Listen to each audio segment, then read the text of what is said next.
کے بعد میں نے ایک مطالعہ کیا تھا انٹرنیٹ پر ہی، ایک مقالہ پڑھا، اور وہ مقالہ جو وہ تاریخ طبری سے غالباً انہوں نے نقل کیا ہے. تو اس میں اب میرا سوال یہ ہے کہ جو واقعہ میں نے اس وقت ریفرنس کوٹ کیا تھا کہ ثقیفہ ابن سعدہ کا جو واقعہ ہوا تھا، اور اس میں انصار جو ہے وہ جمع ہو گئے، اور انہوں نے مطلب یہ ان کے ذہن میں تھا کہ اب حضور صلی اللہ علیہ وسلم کی رحلت ہو گئی ہے، ان کی وفات کے بعد خلیفہ کون ہوگا. ٹھیک ہے، تو میں نے آپ سے سوال کیا تھا کہ جب حضور صلی اللہ علیہ وسلم ایک جانشین مقرر کر کے چلے گئے تو یہ اجتماع ہوا ہی کیوں تھا. تو اجتماع ہوا تو آپ نے اس کے ریفرنس میں پھر حوالہ دیا حضرت موسیٰ اور ہارون کا، کہ جب حضرت موسیٰ علیہ السلام حضرت ہارون علیہ السلام کو چھوڑ کر چلے گئے تو ان کی جو امت کے لوگ تھے وہ انہوں نے بچڑے کو جو ہے وہ اپنا معبود ٹھہرا لیا، اور حضرت ہارون کو دھمکیاں دی کہ اگر تم نے ہمیں روکا تو ہم تمہیں قتل کر دیں گے. تو آپ نے وہاں سے ایک حوالہ دے کے کہا کہ مطلب لوگوں کا پلٹ جانا جو ہے وہ کوئی یہ پچھلی امتوں میں ہوتا رہا ہے. لیکن اب سوال یہاں یہ اٹھتا ہے علامہ صاحب کہ ثقیفہ میں اجتماع تو ہوا، اور جو تاریخ طبری کا میں نے مقالہ پڑھا، تو اگر آپ اجازت دیں تو تھوڑے سے میں نے اس میں سے انتخاب کیا ایک تو پیراگراف کا. تو اس میں لکھا ہے کہ مذکورہ اجتماع اور ان کے عزائم کی خبر جب حضرت ابوبکر اور عمر تک پہنچی تو انہوں نے ابو عبیدہ جراح سمیت ثقیفہ کا رخ اختیار کیا. یعنی اس کا مطلب یہ کہ اس اجتماع کا بظاہر جس طرح سے لکھا ہے تاریخ میں کوئی پری پلان نہیں تھا، لیکن انصار جو ہے وہ جمع ہو گئے، اور وہاں پہنچنے کے بعد ابو بکر نے عمر کو تقریر کرنے سے روکا اور خود آگے بڑھ کر سامعین سے مخاطب ہوتے ہوئے پیغمبر اکرم کی جانشین کے لیے مہاجروں اور قریش کو برتر ثابت کیا. سامعین میں سے بعض نے ان باتوں کی حمایت اور بعض نے مخالفت کی، یہاں تک کہ بعض اس منصب کے لیے، یعنی انصار میں سے بعض لوگ اس منصب کے لیے صرف حضرت علی کو لائق سمجھتے ہوئے ان کے علاوہ کسی اور کی بیعت کرنے سے انہوں نے انکار کر دیا. لیکن آخرکار ابو بکر نے عمر اور ابو عبیدہ اس مقام کے لیے مناسب قرار دیا، اور یہ تجویز پیش کی کہ ان دونوں میں سے کسی ایک کو جو ہے وہ اپنا امیر مقرر کر لیں. پھر اسی طرح تاریخ طبری کے مطابق عمر ابن خطاب نے اس واقعے کے بارے میں کہا ہے کہ اس وقت ہر طرف سے شور و غل اور چہ مغلیاں شروع ہوئی، اور کوئی بات سمجھ میں نہیں آ رہی تھی. چنانچہ میں نے سوچا کہ اپنا ہاتھ پھیلا کر ابو بکر کے ہاتھ پر جو ہے وہ بیعت رکھوں، لیکن میرا ہاتھ ابو بکر کے ہاتھ تک پہنچنے سے پہلے سعد ابن عبادہ جو کہ انصار کا غالباً سربراہ تھا، ان کے رقیب تھے بشیر بن سعد جو کہ ان سے کسی وجہ سے رقابت رکھتے تھے، اور انہوں نے حضرت ابو بکر کے ہاتھ پر سب سے پہلے بیعت کر لی، اور اس کے بعد پھر بیعت کا سلسلہ جو ہے وہ شروع ہو گیا. اب یہ پڑھنے کا میرا مطلب یہ ہے کہ یعنی یہ واقعہ اس طریقے سے تاریخ میں رقم کیا گیا ہے. اس کے بعد بہت سارے لوگوں نے انصار کی طرف سے یعنی شور مچایا کہ ہم صرف علی کی بیعت کریں گے اور کسی کی بیعت نہیں کریں گے. تو اس کا مطلب یہ کہ جو بھی بیعت وہاں پر ہوئی اس میں ایک اختلاف تھا، یعنی اکثریت جو تھی وہ حضرت ابوبکر کے ساتھ نہیں تھی، اور بہت سارے لوگ حضرت علی کے ہاتھ پر بیعت کرنا چاہتے تھے، اور انہی کو وہ خلیفہ کے منصب پر یعنی اس کے لائق سمجھتے تھے. لیکن چونکہ وہ وہاں موجود نہیں تھے اور یہ مکمل اجتماع بھی نہیں تھا، تو وہ اس طریقے سے معاملہ نہیں ہوا. اس کے بعد اس میں مزید چند لائنیں لکھی ہیں کہ محققین اس نتیجے پر پہنچے کہ ثقیفہ کے جلسے میں مہاجروں میں سے صرف ابو بکر، عمر اور ابو عبیدہ حاضر تھے، اور اس کے علاوہ ان کے نوکر اور گھر کے چند حاضرات جو تھے وہ موجود تھے. اس کا مطلب یہ کہ تمام مہاجر جو ہے وہ وہاں پر موجود نہیں سوائے چند افراد کے. اور پھر اس کے اندر ایک دلچسپ بات جو ہے وہ یہ ہے کہ اس میں ایک انہوں نے کوٹ کیا ہے حضرت عمر بن خطاب کا قول کہ ابو بکر کی بیعت ایک غلطی تھی جو انجام پائی اور گزر گئی. ہاں ایسا ہی تھا، لیکن اللہ تعالیٰ نے اس غلطی کی شر سے لوگوں کو محفوظ رکھا. جس نے بھی خلیفے کے انتخاب میں ایسا کیا اسے قتل کر دو. ابھی تاریخ طبری کا ایک کوٹیشن ہے جس میں انہوں نے کہا.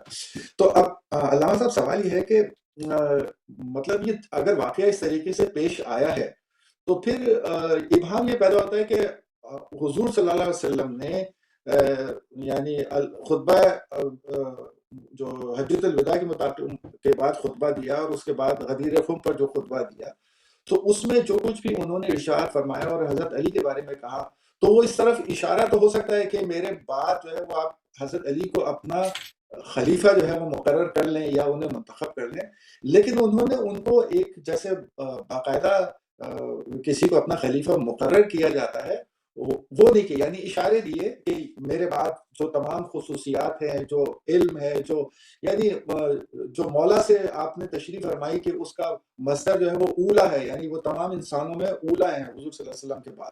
تو صحابہ کو چاہیے تھا کہ وہ ان کو اپنا جو ہے وہ خلیفہ اور اپنا حاکم جو ہے وہ منتخب کرتے. اس کے علاوہ پھر ایک بات یہ بھی ہے کہ یعنی اس واقعے کے بعد یعنی تقریباً 2 ماہ کے بعد حضور صلی اللہ علیہ وسلم کا وصال ہوا.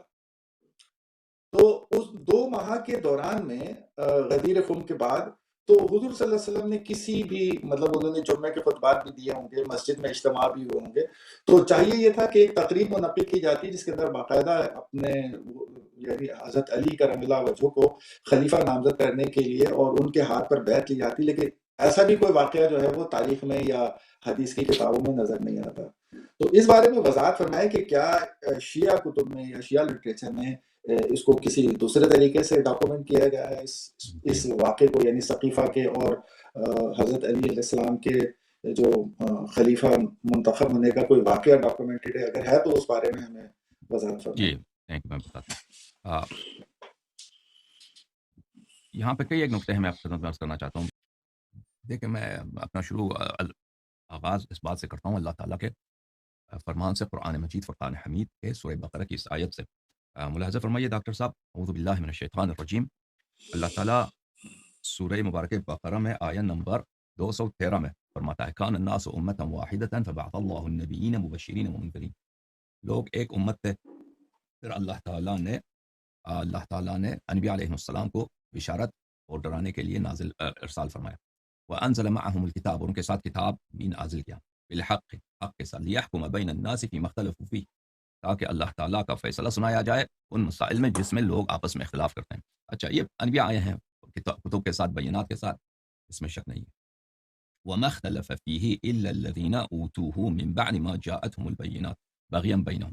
یہ شاید میں نے پچھلے ہفتے بھی آپ کی خدمت میں پڑھا تھا جی اور اچھا پڑھا تھا تو مجھے یاد نہیں، اگر مجھے یاد ہوتا کہ میں نے پڑھا تھا میں دوبارہ نہ پڑھتا. بہرحال اب میں نے شروع کیا تو پڑھ لیتا ہوں. اور اس میں اختلاف نہیں کیا مگر ان لوگوں نے جن کو کتاب ملا تھا، من بعد ما جاءتهم البینات، اس کے بعد کہ ان کے پاس بینات آئے. کس لیے اختلاف کیا؟ سبب اختلاف کیا ہے؟ باغیاً بینہم، آپس میں ایک دوسرے پر ظلم کی وجہ سے. تو جن لوگوں کو کتاب ملی، جن لوگوں کو بینات ملی، وہی جاننے کے باوجود انہوں نے اختلاف کیا، فرقے بنے. اور اس کی وجہ کیا تھی؟ اس کی وجہ یہ تھی کہ وہ ہوس پرست تھے، دنیا پرست تھے، حسادت کرتے تھے، ایک دوسرے پر ظلم کرنا چاہتے تھے.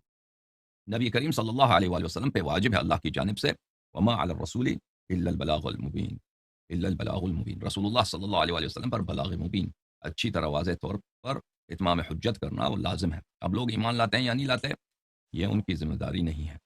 رسول اللہ صلی اللہ علیہ وآلہ وسلم نے واضح طور پر مختلف مقامات پر، صرف ایک مقام پہ نہیں، مختلف مقامات پر انہوں نے اہل بیت علیہم الصلاۃ والسلام کی امامت اور امیر المؤمنین علیہ السلام کی امامت کا بیان کیا. میں ایک حدیث آپ کو دکھاؤں ڈاکٹر صاحب. یہ کتاب السنہ ہے لابی بکر احمد بن عمرو بن ابی عاصم، جزء اول، چھاپ دار السمیعی للنشر، جو سنہ 1998 میں چھپی ہے. یہاں پر صفحہ نمبر 799 میں حدیث نمبر 1222 میں عن ابن عباس قال رسول اللہ صلی اللہ علیہ وآلہ وسلم لعلی انت منی بمنزلت ہارون من موسیٰ.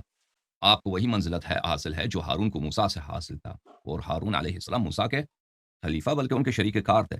الا انک لست نبیاً، آپ نبی نہیں ہے. وانت خلیفتی فی کل مؤمن من بعدی، اور آپ میرے خلیفہ ہیں ہر مومن میں میرے بعد. حاشیہ نمبر 1، اسنادہ حسن، رجالہ رجال الشیخین، اس کے سب رجال بخاری مسلم کے رجال ہیں، غیر ابی بلج، صرف ایک راوی کے سوا، اور وہ بھی صدوق ہے، وہ بھی صدوق ہے. تو رسول اللہ صلی اللہ علیہ وآلہ وسلم ہو ہی نہیں سکتا کہ وہ اپنے جانشین کا واضح طور پہ بیان نہ کریں.